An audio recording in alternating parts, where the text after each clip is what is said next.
upon a time, a very poor woodcutter lived in a tiny cottage in the forest with a second wife and his children, Hansel and Gretel. Their stepmother often ill-treated the children and was forever nagging the woodcutter.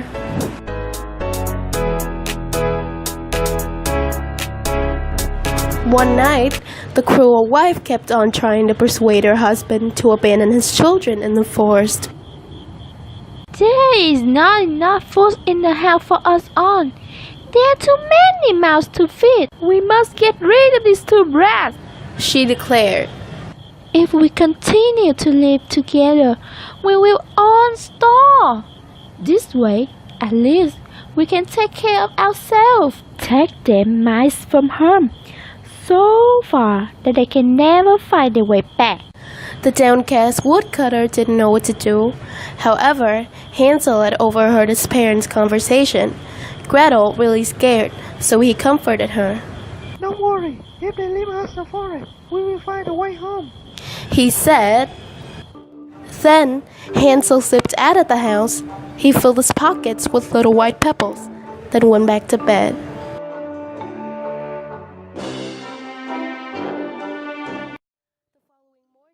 Hansel and Gretel were taken to the forest, but as they went to the forest, Hansel dropped the pebbles to mark their way home. At a certain point, the children found they really were alone. Their father and stepmother had returned and left them there. The forest grew darker and darker until the moon rising. Gretel began to sob bitterly. Hansel, too, felt scared, but he tried to hide his feelings and comfort his sister. Don't cry, trust me, I swear I will take you home. Now, give me your hand, we will get home safely, you will see, he said.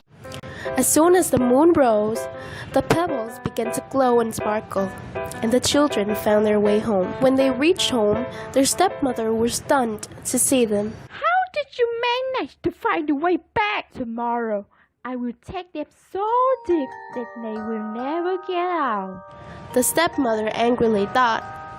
And then she kept Hansel and Gretel under lock and key all day with nothing for supper but a sip of water and hard bread. When the dawn came, the stepmother led the children out into the forest, far, far away. Hansel, however, hadn't eaten his bread. He left a trail of crumbs behind to mark the way. But the little boy had forgotten about the hungry birds in the forest. They had eaten all the crumbs. They started to walk, but the breadcrumbs were nowhere to be found. I'm frightened. I'm cold and hungry, Gretel cried. Don't be afraid, I'm here to look after you. Hansel tried to encourage his sister, but he was scared too. When dawn broke, they started to wander about the forest, seeking a path. They went deeper and deeper, and all hope soon faded. They were well and truly lost.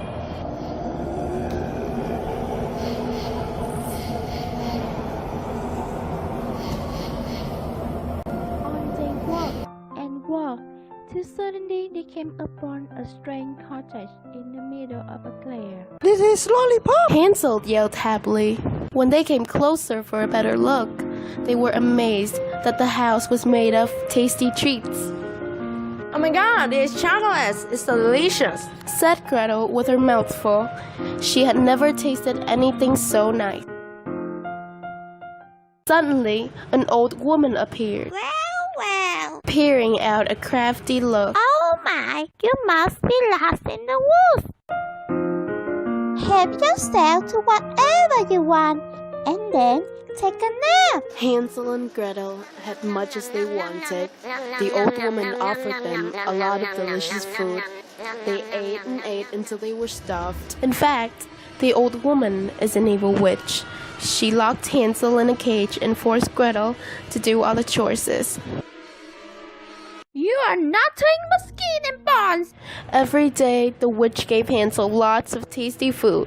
She wanted to fatten him up and eat him. But Gretel informed Hansel and told him that the witch had very bad eyesight.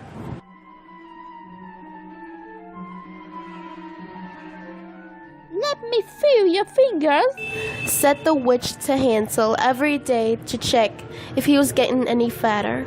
But Hansel always held out the chicken bone instead.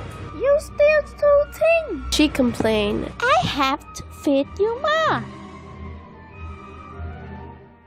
Finally, the day came when the witch could not wait any longer. Light the oven. She told Gretel. We are going to have a tasty roasted boy today. A little later, hungry and impatient, she went on. Run and see if the oven is hot enough. Gretel pretended she did not know how to do it, whimpering. I can tell if it's hot enough or not. You let's try. All right, I will see it for myself. The witch couldn't see the oven well because of her bad eyes, so she moved her face closer to the fire. Desperate, Gretel seized the moment and shoved the witch into the oven. Then, the witch burned to a cinder in flames. She made sure that the witch could never come out and saved her brother. As the witch died, everything in the house started to collapse and burn. And then, they discovered a treasure chest. Luckily, the father found them and took them home. Your stepmother is dead. Come with me. Then Hansel and Gretel showed their father the treasure, and they all lived happily ever after. Hey, said our hustler's work is never through. We making it 'cause we making moves. The only thing we know how to do. Said it's the only thing we know how to do. Work hard, play hard, work hard, play hard. We work hard, play hard, keep partying like it's your job. Work hard, play hard, work hard, play hard. We work hard, play hard, keep partying like it's your job. Come on, baby, and drop it. Scrub the floor and just mop it. Show these gangsters how you pop lock it. Don't care what you got in your pocket. I beat the way that you rockin' with that thing. Girl, stop it. Wanna just bang, bang, and pop it. While the club crowd are just watching you work it out. Got a gang of cash and it's going all on the ball. And it's going fast 'cause I feel like a superstar. And you may not have it, I might have just broke the law. It's your turn to grab it and I make this whole thing yours. Said our hustler's work is never through. We making it 'cause we making moves. The only thing we know how to do. Said it's the only thing we know how to do. Work hard, play hard, work hard, play hard. We work hard, play hard, keep partying like it's your job. Work hard, play hard, work hard, play hard. We work hard, play hard, keep partying like it's your job.